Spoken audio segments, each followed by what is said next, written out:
The COVID shots have negative efficacy after 6 months. Tell me how a shot with negative efficacy is saving lives and it has the worst side effect profile of any vaccine in human history.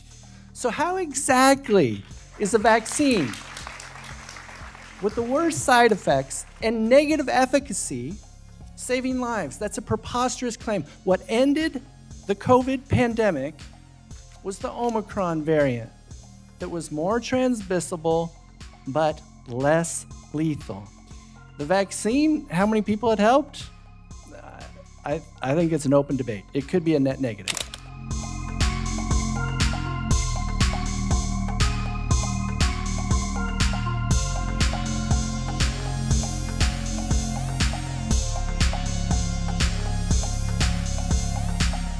I think Mr. Sirius kind of covered the 154 million, which was the first time I heard that. And again, I would call that propaganda. It's not science. I mean, somebody's got some model, fine. I mean, I can play with numbers too. As a matter of fact, I'm going to show you how you can use numbers.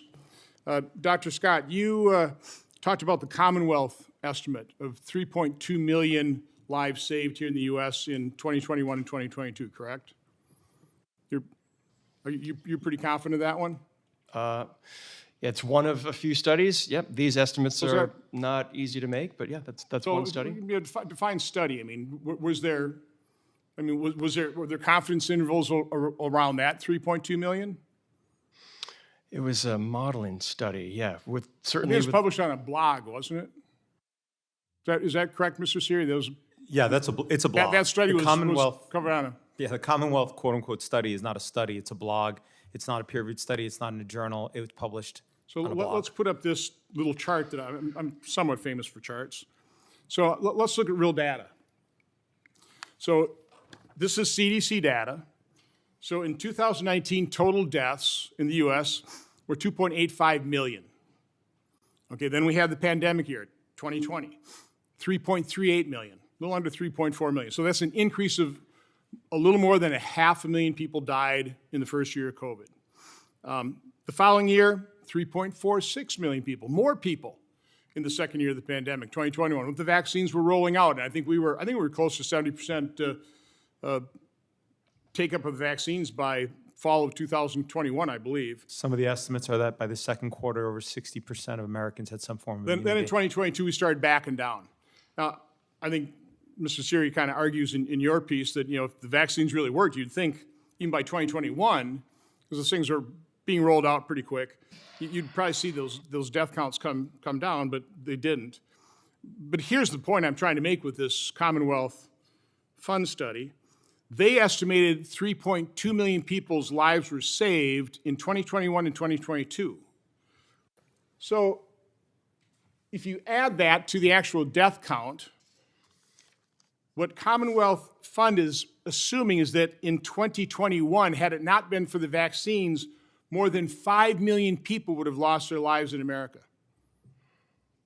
In 2022, 4.88 million people would have lost their lives. I mean, Dr. Scott, is that even close to credible to think that we'd go from 2.85 million lives lost in 2019, have a pandemic, no vaccines? Unfortunately, the NIH was sabotaging treatment using effective generic drugs, telling people, don't treat at all, go home, be afraid, hope you don't have to go in the hospital where they'll plug remdesivir in your veins and hook you up to a ventilator and you probably never come off, okay?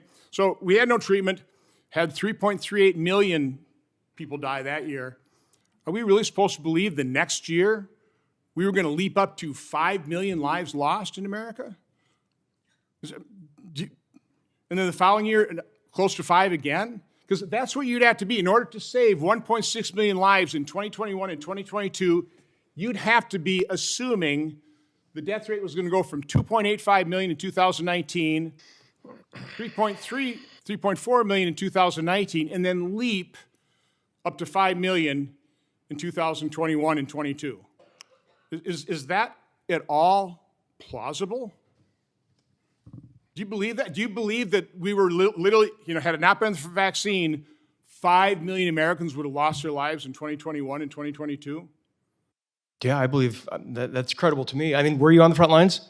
because it was awful. I honestly cannot express how terrible it was. It was And terrible. there was a dramatic, It was decline. It was terrible in 2020.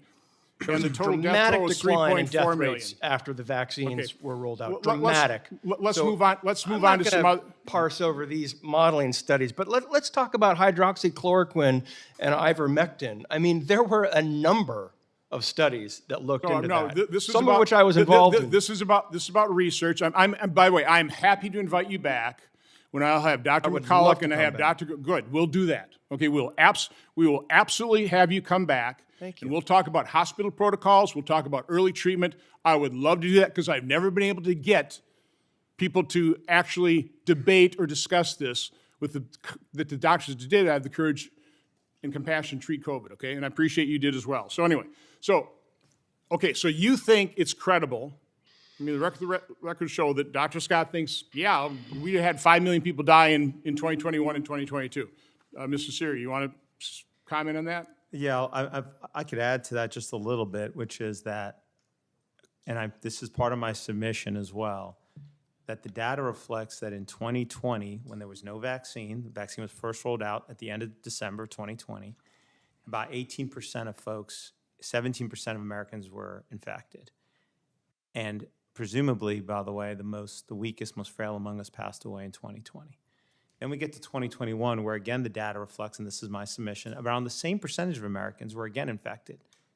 Okay, so no vaccine, like you pointed out, that was the increase. Then there was a vaccine in 2021. The vaccination rate went through sky high by the second quarter of 2021. When Delta's coming, the immunity rate, according to the data, is over 60%.